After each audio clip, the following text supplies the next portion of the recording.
कि हमारे प्रदेश में प्रतिदिन 8 करोड़ रुपए बिशलपुर से बजरी चोरी होती है। अरे अगर संविधान की शपथ लेने वाले मुख्यमंत्री और उनका कैबिनेट का साथी मंत्री अगर राजस्थान में बजरी माफिया हावी और भ्रष्टाचार की बात कहता है तो आपके मुंह पर, होठों के ऊपर सिल क्यों जाते हैं आपके होठ, ये बताने का कष्ट करें।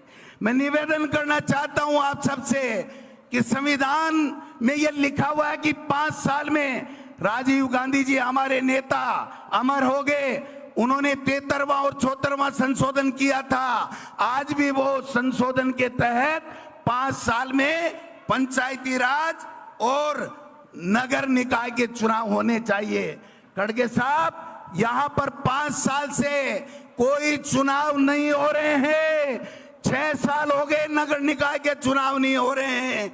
मैं पूछना चाहता हूं कि आप संविधान के अनुच्छेद 243E और 243U के तहत 5 साल में नगर निकाय और संविधान के चुनाव होने अनिवार्य हैं, है कि नहीं है? हो रहे हैं क्या?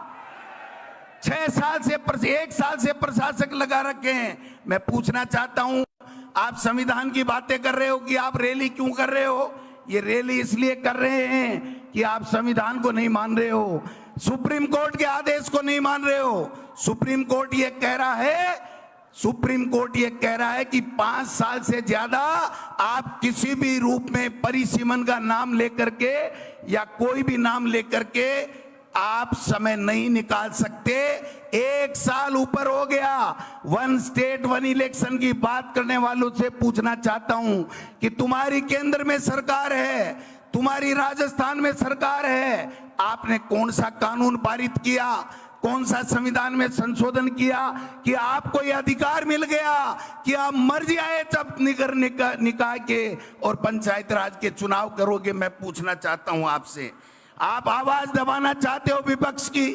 अगर टीकाराम जूली और गोविंद डोटासरा अगर कोटा में जाकर के और किसान की आवाज उठाते हैं, लॉ एंड ऑर्डर की आवाज उठाते हैं, तो उन पे मुकदमा होता है।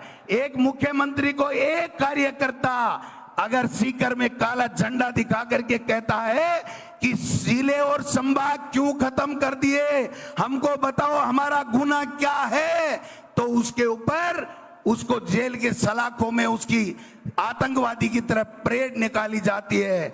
मैं इस मंच से माननीय मुख्यमंत्री जी और सरकार में बैठे हुए लोगों से पूछना चाहता हूं, अरे परेड तो आपको डबल इंजन की सरकार को उस आतंकवादियों की निकाल करके जवाब देना चाहिए, खून का बदला खून से लेना चाहिए।